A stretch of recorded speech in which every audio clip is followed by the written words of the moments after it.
అందరికీ నమస్కారం అండి. Welcome to our channel rainbows Revathi vlogs. అందరూ ఎలా ఉన్నారండి? బాగున్నారని అనుకుంటున్నానండి. మేము కూడా చాలా బాగున్నామండి. సో ఈరోజు శనివారం రోజు శ్రీకాళహస్తి దగ్గర ఉండే తొండమనాడు వెంకటేశ్వర స్వామి ఆలయానికి అయితే బయలుదేరినామండి. ఈవినింగ్ 5 అవుతుంది ఇప్పుడు టైము. నేను పాప బాబు ముగ్గురం స్కూటీలో బయలుదేరాము. ముందర అక్క వాళ్ళ ఫ్యామిలీ వస్తుందండి. అక్క వాళ్ళు వాళ్ళ పిల్లలు వస్తున్నారు బండిలో. శ్రీకాళహస్తికి దగ్గర ఒక 4-5 కిలోమీటర్స్ ఉంటుందండి తొండమనాడు. అక్కడ శ్రీ వెంకటేశ్వర స్వామి ఆలయం అయితే ఉంది.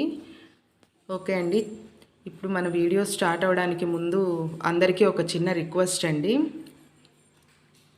మన ఛానల్ని ఎవరైనా సబ్స్క్రైబ్ చేసుకోకపోతే ప్లీజ్ సబ్స్క్రైబ్ చేసుకోండి. కొంచెం సపోర్ట్ చేయండి, లైక్ చేయండి, షేర్ చేయండి, కమెంట్ చేయండి. స్టార్టింగ్ స్టేజ్ కదండి, వీడియోస్ అన్నీ కొంచెం క్లారిటీగా అప్లోడ్ చేయడానికి నాకు కొంచెం ఐడియా సరిపోవట్లేదు. ఎడిటింగ్ ఆప్షన్స్ అవి కొంచెం క్లారిటీ లేదు. సో వీలైనంత త్వరగా అవన్నీ నేను క్లారిఫై చేసుకోవడానికి ట్రై చేస్తానండి. వీలైనంత త్వరగా మీకు వీడియోస్ అన్నీ క్లారిటీగా పెట్టడానికి, నీట్గా పెట్టడానికే ట్రై చేస్తానండి. నాకు ఏదన్నా కమెంట్ సెక్షన్లో ఉంటే చెప్పండి, నేను చేసుకుంటానండి. తొండంనాడికి అయితే ఎంటర్ అయిపోయాము. మధ్యలో వినాయక స్వామి గుడి, రామాలయం అయితే వచ్చిందండి. చూసారా, గుడి ఎంట్రన్స్కి, వెంకటేశ్వర స్వామి గుడి ఎంట్రన్స్కి అయితే వచ్చేసాము. ఆలయ గోపురం చూసారా, చాలా పెద్ద గోపురం అండి. గుడి కూడా చాలా బాగుంటుంది.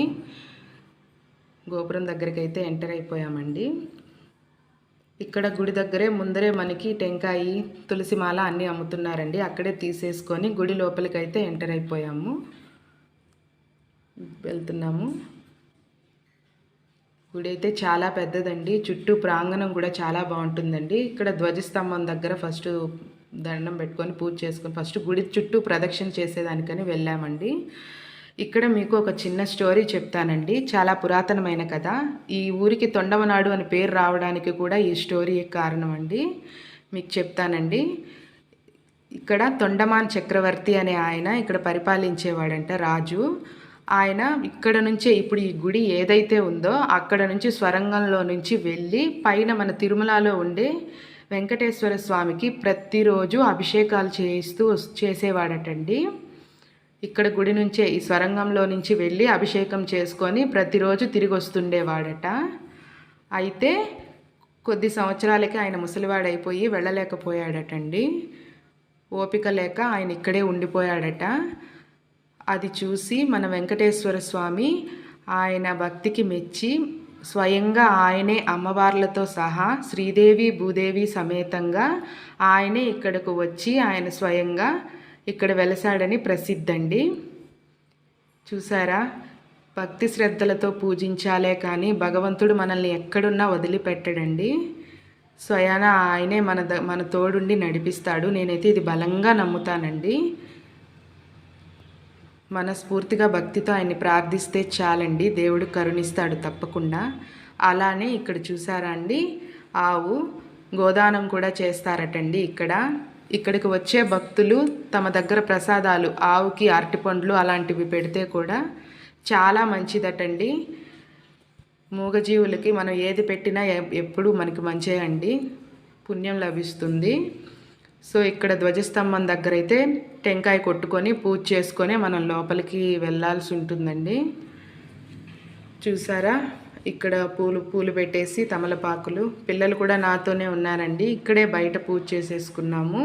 పూజ చేసుకొని టెంకాయ కొట్టుకున్నాక బయలుదేరాము. అయితే లోపల ఫుల్ రష్ అండి. రష్ ఎక్కువగా ఉండటం వల్ల కాసేపు అక్కడే గుడి దగ్గరే కూర్చొని తర్వాత లోపలికి వెళ్ళాము. అర్చన టికెట్ తీసుకొని అర్చన చేసుకొని అయితే బయట వచ్చేసామండి. ప్లీజ్ అండి, ఛానల్ని సబ్స్క్రైబ్ చేసుకోండి. మీరిచ్చే సపోర్ట్తోనే నేను ముందుకు వెళ్ళగలుగుతాను.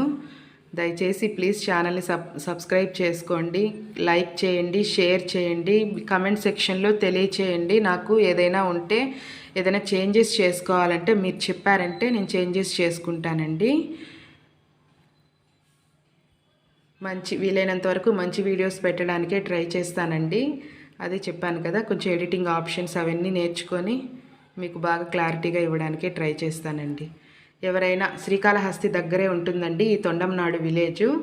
ఎవరైనా వెళ్ళాలనుకుంటే తప్పకుండా వెళ్ళండి. చాలా చాలా బాగుంటుందండి గుడి. ఇక్కడ ఏం మొక్కుకున్నా కూడా బాగా జరుగుతుందండి. పూజ చేసుకొని హారతి ఇచ్చేసాను. అందరూ బాగుండాలని దండం పెట్టుకున్నానండి. అందరికీ మంచి జరగాలని కోరుకుంటున్నానండి. ఓకే అండి, ఈ వీడియో నచ్చినట్టయితే లైక్ చేయండి, షేర్ చేయండి, సబ్స్క్రైబ్ చేయండి.